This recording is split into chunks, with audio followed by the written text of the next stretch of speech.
नमस्कार, स्वागत है आपका चौथा पैगाम में। आपके साथ में हूँ फिरदौस। आइए नजर डालते हैं आज की गतिविधियों पर। शहर के होशंग हवलदार परिवार ने लक्ष्मी नारायण की फूलों में विराजित प्रतिमा की स्थापना की है। स्थापना पूर्व शोभा यात्रा भी निकाली गई, जिसमें गणमान्य नागरिक शामिल हुए। बुरहानपुर शहर में एक अनोखी प्रतिमा स्थापित हुई है। हम बात कर रहे हैं लालबाग रोड स्थित एक निजी कॉलोनी की, जहां पर होशंग हवलदार के परिवार द्वारा लक्ष्मी नारायण की प्रतिमा, जो कि कमल के फूल में विराजमान है, स्थापित की गई है। इसके लिए परिवार ने एक भव्य मंदिर बनाया और मंदिर में विधि विधान के साथ शोभा यात्रा निकालकर प्रतिमा की स्थापना की।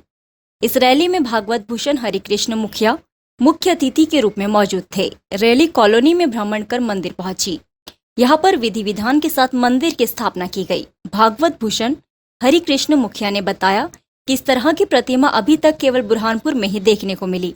ये अपने आप में अनोखी प्रतिमा है। इसमें पहली बार लक्ष्मी और नारायण की मूर्ति एक साथ पधारी है और वो भी पद्मा में कमल में बैठी हुई है। आज ऐसी स्वरूप देखने के लिए दुर्लभ है। पर जहाँ लक्ष्मी नहीं, नारायण के साथ लक्ष्मी जी रहती है, वहाँ पर वो सौभाग्य बढ़ता है कि उस गाँव की वृद्धि होती है, धन धान्य की वृद्धि होती है। कल भी ठाकुर जी को जब स्नान कराया, धान्य में सुलाया, फिर दूध में वो सारे रस मिलते हैं बुरहानपुर वाले को। बरसात के मौसम में ताप्ती नदी अपने पूरे उफान पर है। बाढ़ के इस पानी में कई लोग अपनी जान जोखिम में डालकर पुल से छलांग लगाकर बहादुरी दिखाने की गलतियां कर रहे हैं। समय रहते इन्हें रोकने की व्यवस्था की जानी चाहिए। हालांकि स्थानीय लोगों द्वारा समझाइश भी दी गई, लेकिन वो भी बेअसर दिखाई दी।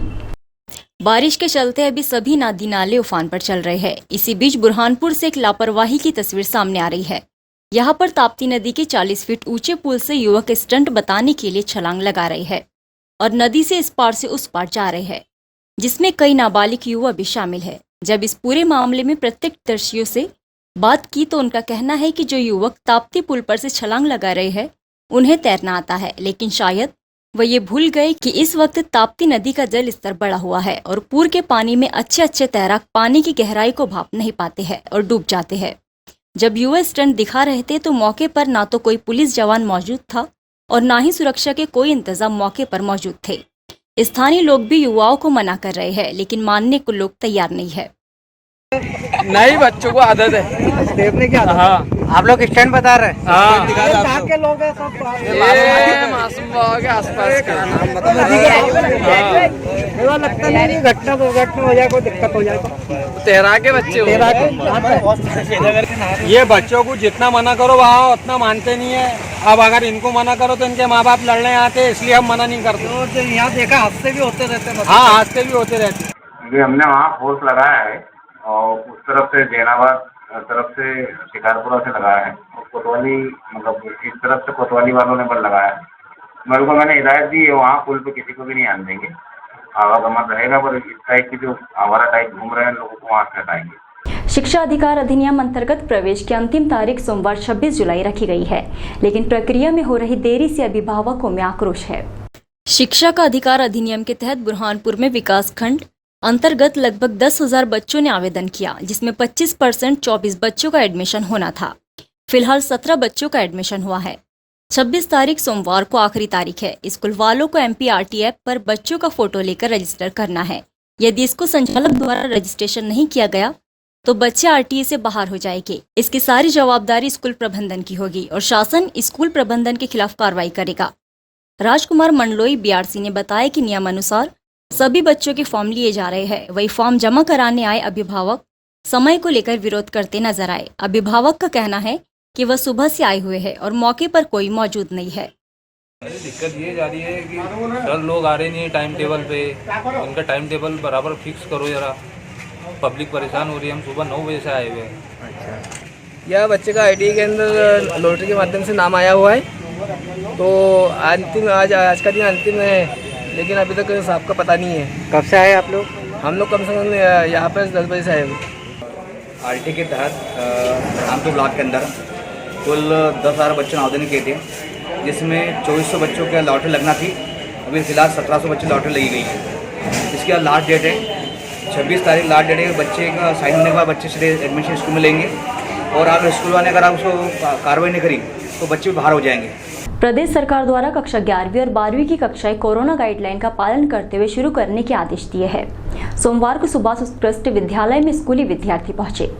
शासन द्वारा लगभग 1.5 साल बाद जनजीवन सामान्य होने की दिशा में शिक्षा सत्र शुरू किया गया है, जिसके चलते सुभाष उत्कृष्ट विद्यालय प्राचार्य योगेश कापड़िया ने बताया कि शासन की मंशा अनुसार आज से स्कूल चालू कर दी गई है। कक्षा 12वीं को आज बुलाया गया है। 50% बच्चों को प्रवेश दिया गया। इसमें कोरोना गाइडलाइन का पालन किया जा रहा है। बच्चों को आने से पहले हाथ सैनिटाइज किए जा रहे हैं। एक बेंच पर एक ही बच्चे को प्रवेश दिया जा रहा है। बच्चे में यदि सर्दी खांसी के लक्षण हैं तो उसे प्रवेश नहीं दिया जा रहा।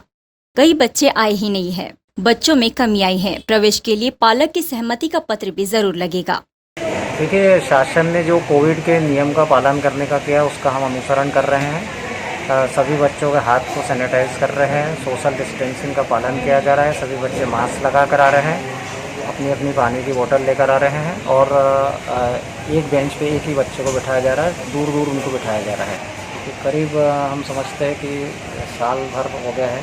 1.5 साल हो गया। 1.5 साल के करीब हो गया और बहुत खुशी है बच्चों में। और कुछ 50% ही अभी बच्चों को आज मिलाया गया है जो शासन के नियम है। उपनगर लालबाग में रेलवे कर्मचारियों द्वारा धिक्कार दिवस मनाकर विरोध प्रदर्शन किया गया। कर्मचारी यूनियनों की गतिविधियों को कमजोर करने के लिए सरकार द्वारा कथित रूप से फोन टैपिंग किए जाने को लेकर प्रदर्शन हुआ। बुरहानपुर रेलवे स्टेशन पर रेलवे कर्मचारियों द्वारा धिक्कार दिवस मनाया गया। मंडल अध्यक्ष पुष्पेंद्र कापड़े ने बताया कि केंद्र सरकार द्वारा इजराइल की कंपनी के माध्यम से भारतीय प्रमुख लोगों के फोन टेप किए जा रहे हैं। उनकी गतिविधियों पर निगरानी रखी जा रही है।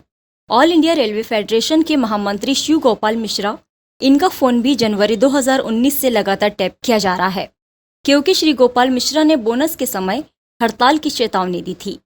कर्मचारियों के डीए बंद करने पर भी चेतावनी दी थी। रेल कर्मचारी जो 17 जून 2016 को प्रथम स्थान पर है, ऐसे यूनियन के साथ वे मौजूद है। यूनियन की गतिविधियों को कमजोर करने के लिए सरकार फोन टेप के माध्यम से ऐसे प्रयास कर रही है कि यूनियन के संगठन कमजोर हो सके, जिसके लिए 7516 रेलवे स्टेशनों पर काला फीता लगाकर विरोध प्रदर्शन किया जा रहा है। बुरहानपुर के मंडल अध्यक्ष पुष्पेंद्र कापड़े को भी यकीन है कि उनका भी फोन टेप किया गया। कर्मचारी विरोध प्रदर्शन कर रहे हैं। एक्चुअली आप लोगों को पता होगा कि पिछले कुछ सप्ताह से संसद में जासूसी कांड पर बहस चल रही है और इजराइल की जो ऐप है इसके माध्यम से भारतीय लोगों की जासूसी की गई।